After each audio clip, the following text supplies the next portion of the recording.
Hi guys, welcome to my channel, Disney Hobby Guides. Like, subscribe, turn on bell notification. Your support really helps me grow my channel. Okay, let's get right into it. Today we're going to be talking about uh, Disney Vacation Club, and in particular, the villas of the Grand Californian and the villas of the Disneyland Hotel. Which is your California interest? Okay, so let's begin and kind of talk about the specs behind it too. Disney Grand California is the smallest resort in the entire DVC system that has to service the entire DVC system. So anyone that's in Florida, Hawaii, or North Carolina, if you own any interest there, if you're coming to the West Coast, you have one choice currently, and that is Disney's Grand California.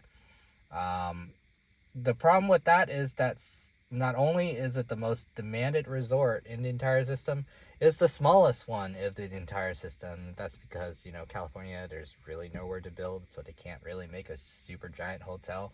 I think there's upwards of 70, 78 rooms in total in that resort. So, 70 something rooms to service, tens of thousands of people. Yeah, that thing is going to get booked up. But on the plus side, on the horizon, there's the villas of the Disneyland Hotel that's coming out, which is the DVC's newest resort in the California area. There's upwards of 340 something rooms last time I checked, I think. That's going to get built up. But the bulk majority is obviously going to be studios because they need to get as many people in as possible. It's literally in the Disneyland Hotel area. It's a little bit on this weird empty quadrant where the towers don't kind of hover over. So it's appropriately named the villas at the Disneyland Hotel because it's literally right there. So that's just kind of, size by size comparisons of the two. So let's talk about where you should own. So the thing about that is currently, if you wanted to buy the villas of the Grand Californian, your only choice is resale right now. You could try gaming the system and maybe trying to get onto the direct wait list, but as I know, currently it is shut completely tight. And it makes sense because they have their reasons. It's just not profitable right now to buy Disney Grand Californian resale because I think the resale prices are hovering like $280 a point, whereas they're trying to sell it at 310 a point, which is only a $30 savings, which doesn't make any sense because generally speaking, they want to try to make about $100 on their purchase, on their resale, buybacks.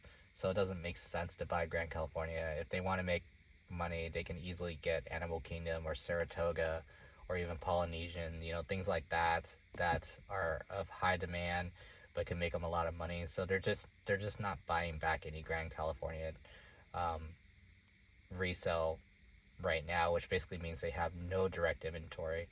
And also with the Disney's villas at the Disneyland Hotel coming around the corner, obviously that's going to be opened up, and those are brand new contracts that are going to come out.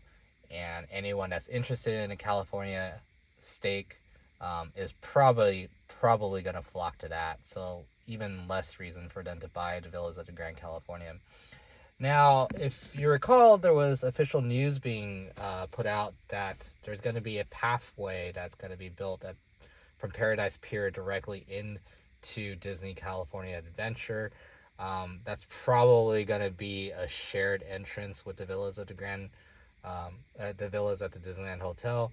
So it kind of makes sense that they're making that kind of entrance way. How they execute it, no one knows, but that is on the horizon. So if you're at the villas at the Disneyland Hotel, you're going to get two ways that you can enter the parks, and that's through the monorail, which is directly past ESPN, or it's probably going to be this Paradise Pier entrance that they're constructing. So those are your ways in.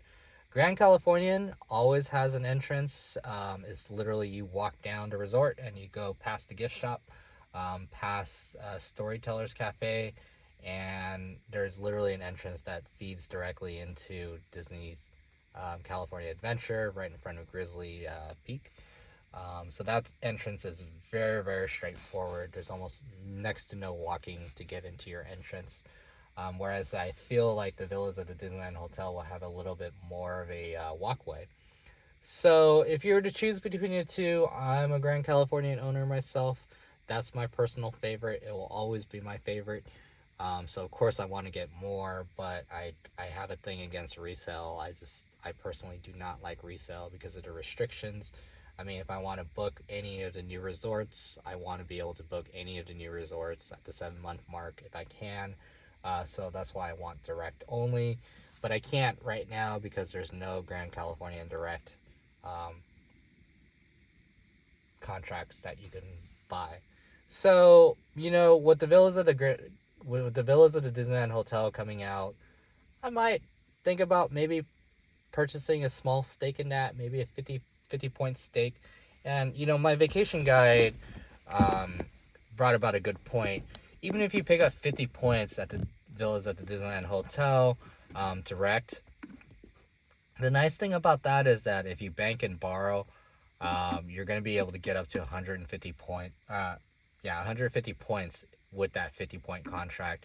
And 150 points is more than generous. That gets you about 6 nights, depending on how they play the studio prices. 1 bedrooms, 2 bedrooms, and 3 bedrooms. It could be anywhere from potentially 1 night in a 3 bedroom to potentially 6 to 7 nights in the studio, depending on what times you go. So a 50 point contract there is actually pretty nice. And since I'm stacked heavily in California, that aligns with my overall goal of keeping direct and in California. So that's probably what I'll end up doing. Um, let me know in the comments below. Like, where do you own? Do you have a California stake? When the California resorts come out, when the villas of the Disneyland Hotel, when it comes out, are you gonna get in on that, or are you gonna try getting Grand Californian resale? I don't know. Whatever. What are your plans? Let's have a talk. Just keep in mind that if the villas at the Disneyland Hotel come out, more than likely it'll be structured like Riviera, where you have to, when you sell it back out, the person that's buying it from you can only book that one resort. So the villas at the Disneyland Hotel, but the resale restrictions are going to be a little bit different from Riviera, because in Riviera right now, Disney World has so many properties that you can choose from. So being stuck at the Riviera kind of doesn't really make sense, unless you absolutely love the resort. And I'm sure it's a beautiful resort, but if you want to stay anywhere else in the system, you can't if you're buying a resale. But with the villas at the Disneyland Hotel, it actually makes complete sense, because a lot of people have Florida stake or Hawaii, North Carolina interests. So if they want to get a California interest, it probably makes sense to own at the villas at the Disneyland Hotel, and the only thing that you're going to be doing with those points is with California. So that actually changes the resale restriction a little bit, because it doesn't really matter if you're restricted only to the villas at the Disneyland Hotel. If you're buying resale, you probably want that anyways, because you probably have open contracts in Florida that can take care of other things. The second thing about that is that if you're buying a resale there, you'll never be able to book the villas at the Grand Californian with those points, assuming that they keep to this structure. So that might be an issue. But again, if you're trying to buy a cheaper California interest, villas at the Disneyland Hotel is probably where you need to swing. I wouldn't be surprised if it comes out swinging at maybe $250 a point, or $270 a point. But if you think about it, things like Alani that are currently being pitched right now, that's $207 right now a point. The new villas of the Grand Floridian 2 that just came out, those are being sold at $207 a point too. So it could be anyone's. It can be anywhere, right? In terms of how they do resale. Villas of the Grand Californian is at $310 a point. So with $207 being their bottom line, it's completely within a realm of possibility that that's your probable range, $207 to $310, where those villas of the Disneyland Hotel are going to come out. And honestly speaking, they could probably get anywhere there in that range, even the upper end at 310. I wouldn't be surprised because people are hungry for California interest right now. So um, that's my thoughts about those two. My personal vote is of course the Grand Californian because that's where I'm at, and I love the place. It's absolutely amazing. It's dated, it's very dated, but it's a beautiful resort. Um, so let me know what you think. Leave a comment below. Thanks. Bye.